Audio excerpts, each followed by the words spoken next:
I'm Janet Morana, Executive Director of Priests for Life. Welcome to Just Ask Janet.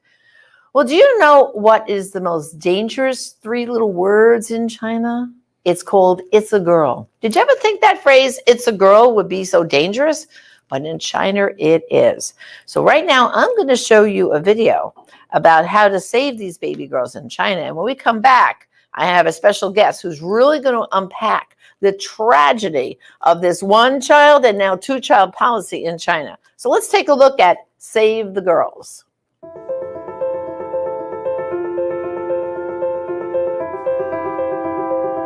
After college, I took a trip to India, and I was going to take a boat ride on the Ganges. So I was getting into this little rowboat, and I was stepping into the boat, and I saw something floating in the water. And I looked down, and to my complete horror, it was a fully formed, beautiful baby girl. That was my introduction to the issue of gendercide. I also spent time on that trip working with Mother Teresa in Calcutta. And she has a home there called Shisha Bhavan that's for abandoned babies. Basically, all the babies there are girls. And she started that home when she found a baby girl in a trash can. So ever since that time, I've been looking for an opportunity to help baby girls from being selectively aborted or abandoned. According to one UN estimate, there are up to 200 million women and girls missing in the world because of sex-selective abortion and abandonment. That number, 200 million, is greater than all the casualties of all the wars of the 20th century combined. So for me, this is the true war against women. China has the worst gender ratios in the world. At its height, it was approximately 121 baby boys born for every 100 girls born. Something that people don't realize is that even under the new two-child policy, or even if there was no coercive birth control in China at all, there'd still be gendercide because people, for whatever reason, they prefer boys over girls. After the two-child policy was instituted, there was an incident of a woman whose husband forced her to abort 4 baby girls in a year. And then she died. There was another incident where on the International Day of the Girl Child, a baby girl was found in a courtyard. They think that somebody threw her over the wall because there was no other way to get into the courtyard, and she suffered brain injury and all kinds of internal injuries from that. So gendercide continues even under the two-child policy, and it's going to continue no matter, even if China gets rid of all birth limits. Gendercide will continue, especially of second daughters, because a lot of couples under the two-child policy, if their first child is a girl, they figure we can have a boy on the second child. And then when that second child comes around, a lot of couples will just keep aborting until they get that boy for the second child. China is not the only country where gendercide is a problem. India also has a gendercide problem, and there are areas of India where the numbers are even higher than the ones of China. There are other Asian countries, and there are even some countries in the former Soviet bloc where gendercide is really a problem. So while we're starting in China, we hope to expand worldwide to be able to save baby girls. Something that's important to understand is that sex-selective abortion generally is not a choice. These women are forced, not by the government, but by their families. The sex-selective abortion of baby girls in China is directly related to human trafficking. It's caused this enormous gender imbalance where there are approximately 37 million more men living in China than women. And what that's doing in turn is that it is driving human trafficking and sexual slavery both within China and from the surrounding countries, and even as far away as Africa and South America. Women's Right to the Frontiers is unique in that we are the only organization that has a network inside of China that is actively saving baby girls. And we've saved hundreds of baby girls in China. One story that was particularly meaningful to me was of this one woman who was being pressured to have an ultrasound. And she dragged her feet, finally went into the ultrasound, and discovered not only did she have one, but she was carrying 2 baby girls. So even under the 2-child policy, she would have used up her entire quota and both of them would have been girls. So her mother-in-law started the pressure for her to abort those baby girls, and she didn't want to. She wanted to give birth to her daughters, and she didn't know what to do. So fortunately, our field worker found out about this and went to her door and said, "Congratulations on your twin daughters. Girls are as good as boys, and we're not only going to offer you 1, but we will offer you 2 monthly stipends for a year to empower you to keep your daughters." And with the encouragement and with the promise of resources, she was able to convince her mother-in-law, convince her husband to allow her to give birth to these girls. And now, of course, everybody's in love with these baby girls. They're totally adorable. The message of sex-selective abortion is that females are so worthless that they deserve to die. I believe that this is the most violent form of sex discrimination that exists. And we at Women's Rights Without Frontiers believe that every girl has a right to draw breath on this earth, and that every woman has the right to give birth to her daughter. Girls do not deserve to be terminated just for the crime of being female. Our field workers on the ground in China are incredibly brave. They're flying under the radar screen from the Chinese Communist Party at great risk for themselves. They go in rain, sleet, snow, and make sure that those women get that stipend every month that helps them support their daughters. And they need our help. Not only that, but we're only in one little area of China. All the girls of China deserve to be saved. And not only that, but all the girls in India and all the countries where sex-selective abortion and abandonment are rampant. So I would invite you to join me in what I think is the greatest women's rights battle of our age.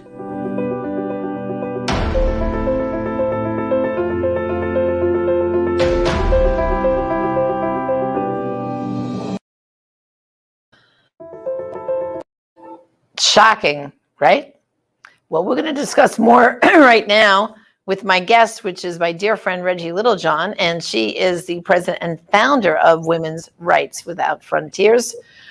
I mean, Reggie, first of all, I mean, thank you for what you're doing. But like you just said, you're saving a couple of hundred girls at a time. Meanwhile, about 1 million of them are still being killed, right? I mean, the numbers are just like staggering, aren't they?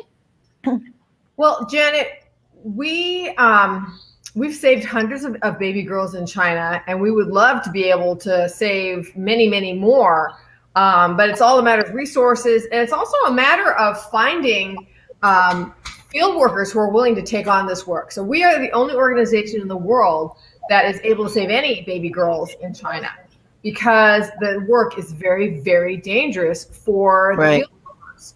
And so we would love to do more, but it's not so easy to find people who are willing to put their lives and their freedom on the line inside of China to do this work. But we need to support the people doing it. Yeah. So in the very beginning, Reggie, how did you, how many trips to China did you make? How did you even begin to create this network of field workers on the ground?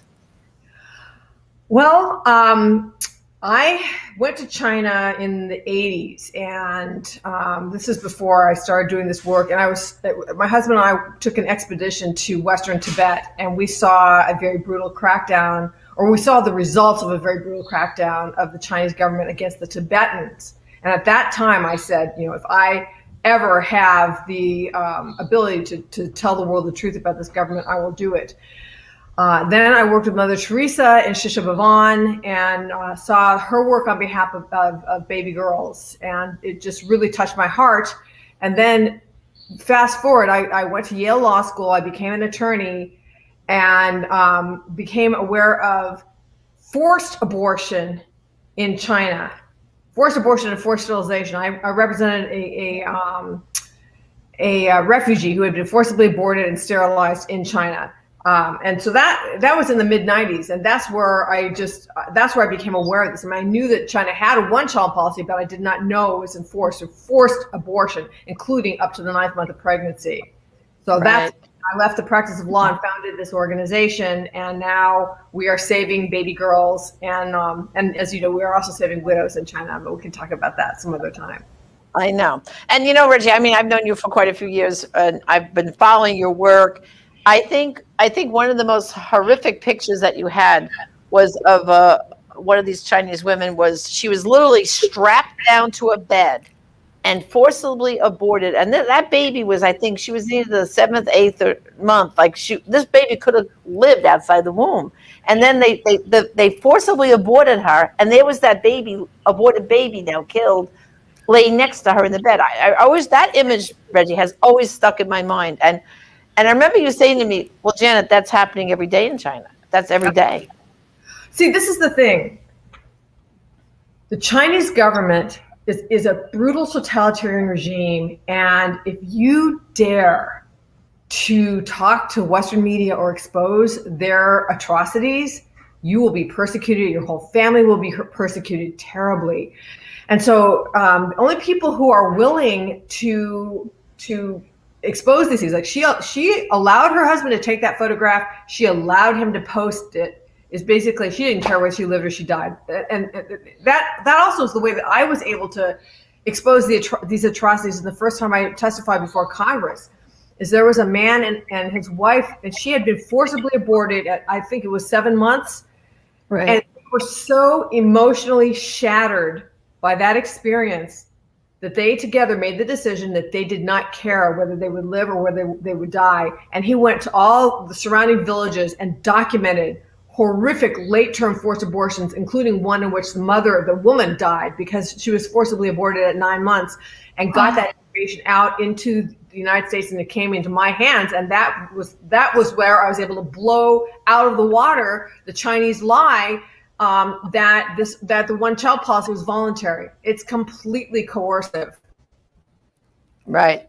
And you know what it is too, Reggie? It's creating a culture, like you're saying, among these people that it's kind of like there's the forced abortions, but then there's the ones that they're so afraid that if the government, right, because if they're pregnant with a second child, the government what do they keep track of them, they know it, right? It's a problem, isn't it?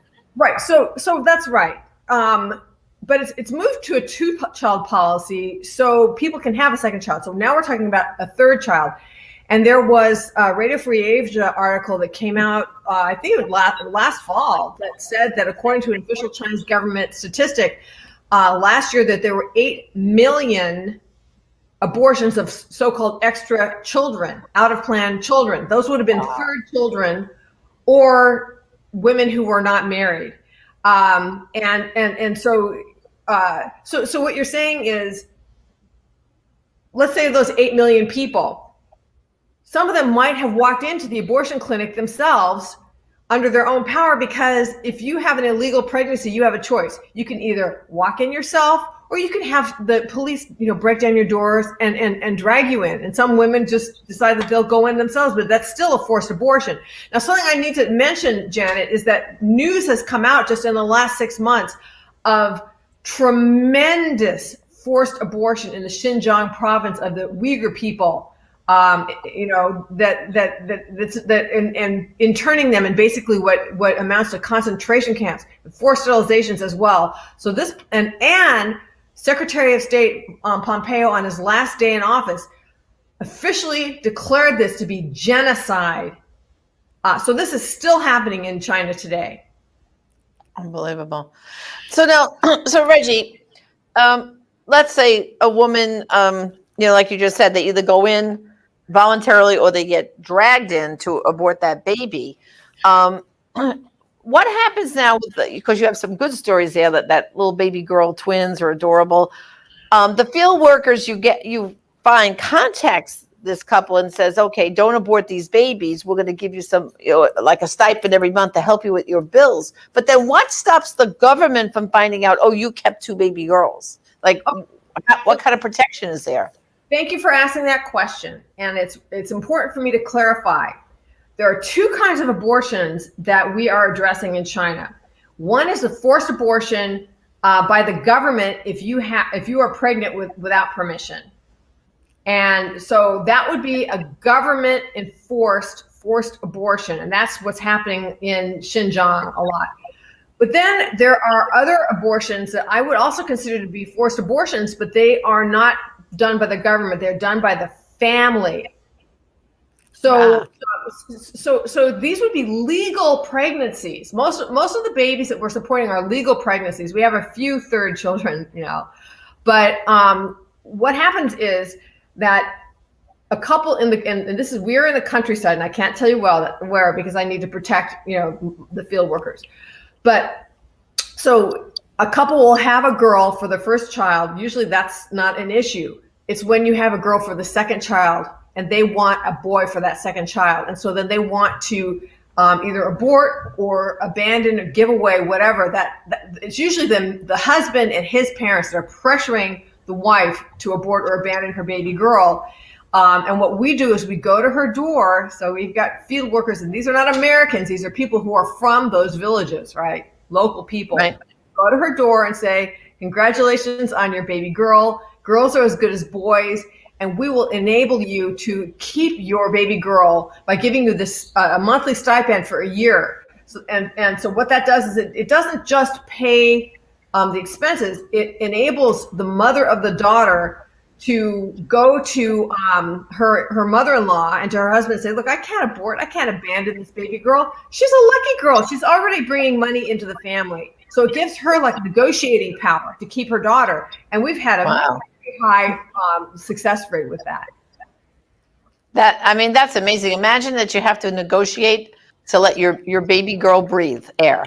It's just crazy. But you know what it is? It's the government has set it up like this, right? Because they want, to carry on the family name, probably a boy, but because they're having this 2-child policy now, well, if you're misfortunate to have 2 girls, then, it's really setting them up for failure, right? That's right. And that's why China is the only country in the world with a coercive birth limit of 2 children. And they have the worst gender ratio of any country in the world because it's totally related. Because you have this harsh birth limit. And then most people want to have a boy as being one of those children. So if you have a second daughter, you're in trouble. That daughter is in trouble. Well, I want to show our viewers here. This is my Christmas card from Reggie and a little Christmas ornament. Why don't you tell them a little bit about this Christmas card? Okay, so this is...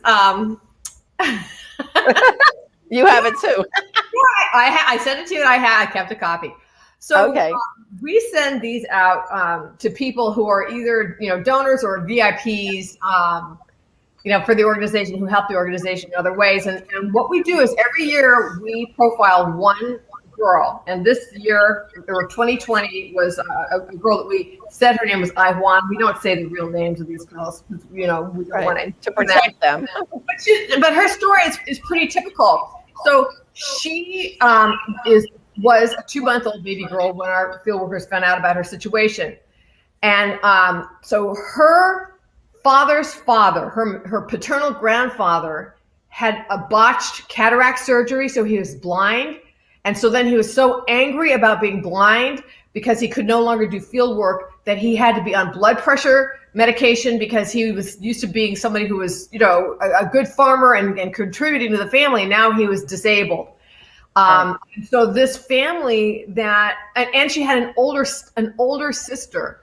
Now her older sister, the family was so poor that they had already given her older sister to be taken care of by the grandparents. They couldn't even take care of her older sister. Now here she was, and they had this grandfather that was blind, and they were, I think, being pressured to give her away. So we came to them with the stipend of $25 a month, and they were able to keep that baby. And the mother said, quote, "Everyone looks down on my family." So they would look down on the family because they're poor, because they had 2 girls.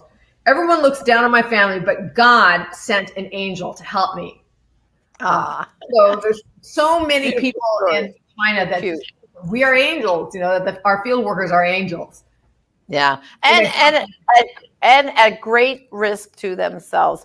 Yes. So, Reggie, I want you to tell our viewers about your website, and if they want to help support your work, how to go about doing this. Because I think, brothers and sisters, everyone, you've got to be inspired right now to want to donate some more money. Because, see, the more stipends that Reggie can provide, the more girls we can save. So just tell them how to get to your website and how to donate. Well, thank you, Janet. That's a very kind question. Our website is womensrightswithoutfrontiers.org. I know it's just a mouthful. I wish I had not done. I wish I had named it a simpler name, but it's womensrightswithoutfrontiers.org. Or you can just look up Reggie Littlejohn and my site will come up. So then when you get on the site, the first thing you're going to see is that there's 2 big red buttons on the right-hand side of the site. One says Save a Girl, one says Save a Widow. So you click Save a Girl.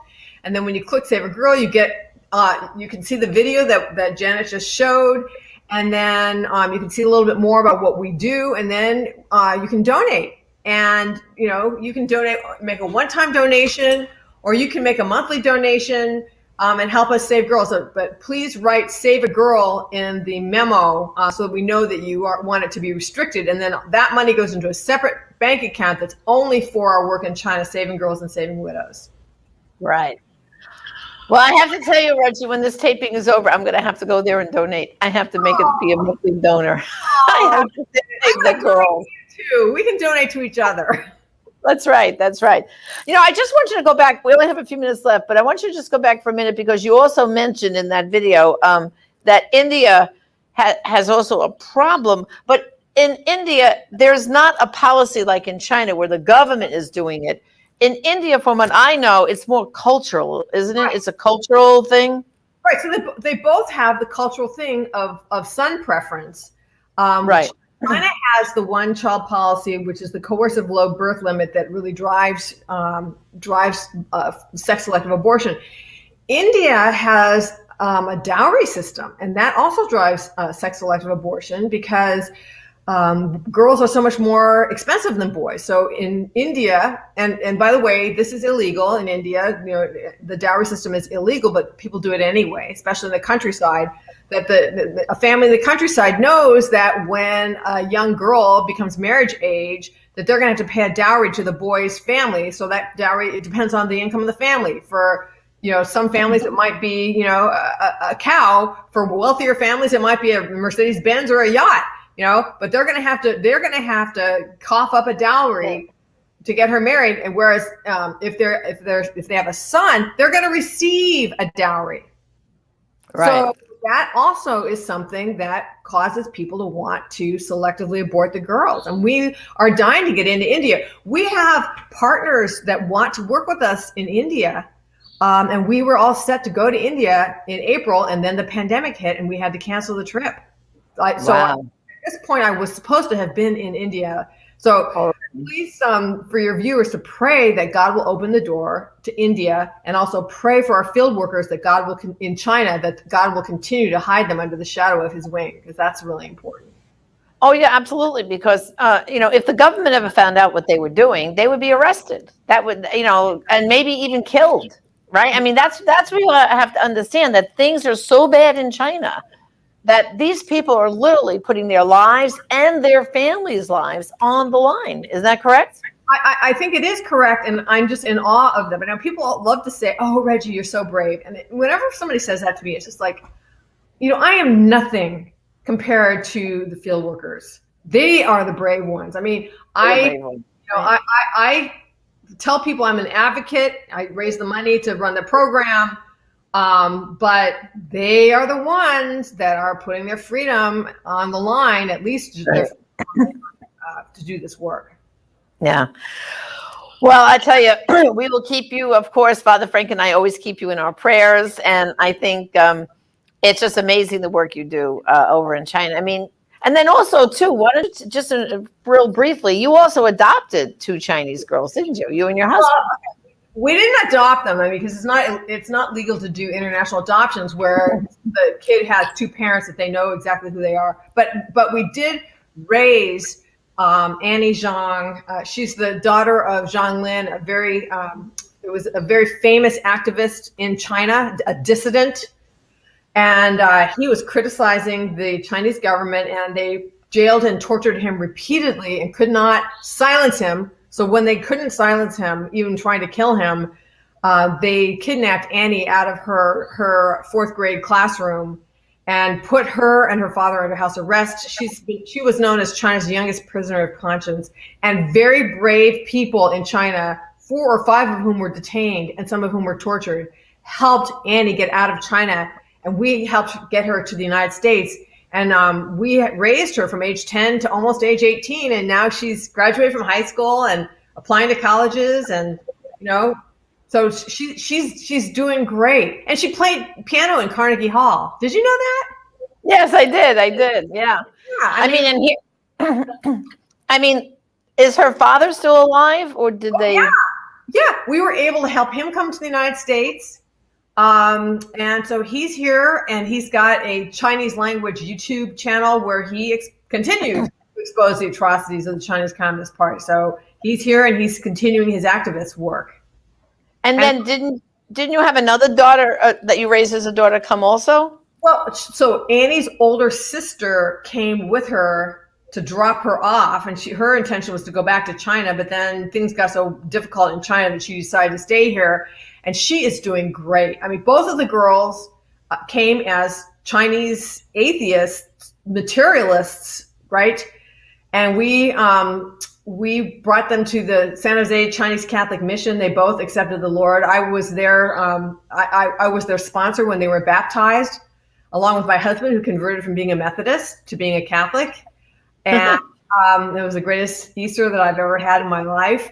And so now the older sister is a sacristan at her church. She married a very fine Catholic man that she met. He was her Bible study teacher. She has put herself through college. She's going to be graduating this spring in accounting, and she has a job at one of the top 5 accounting firms in the world. So she's just a brilliant and beautiful success story of legal immigration. Exactly. Well, Reggie, I just want to thank you for joining me today, and God bless your work. And again, brothers and sisters, it's Women's Rights Without Frontiers.org. I encourage you to go there, give a one-time gift, or if you can afford a monthly gift, that will help Reggie and the field workers save more baby girls in China. So thank you, Reggie, for joining me today. God bless. Thank you, Janet, and God bless you, and God bless Father Frank and Priest for Life. Okay. Well, brothers and sisters, I hope this was an eye-opening opportunity for you. I know I've known Reggie for a very long time, and I've just never ceased to be amazed about the wonderful work she and those field workers are doing in China. And of course, they need more help, so I'm hoping you can do that. So this is Janet Morena, Executive Director of Priest for Life. Thank you for joining me on Just Ask Janet.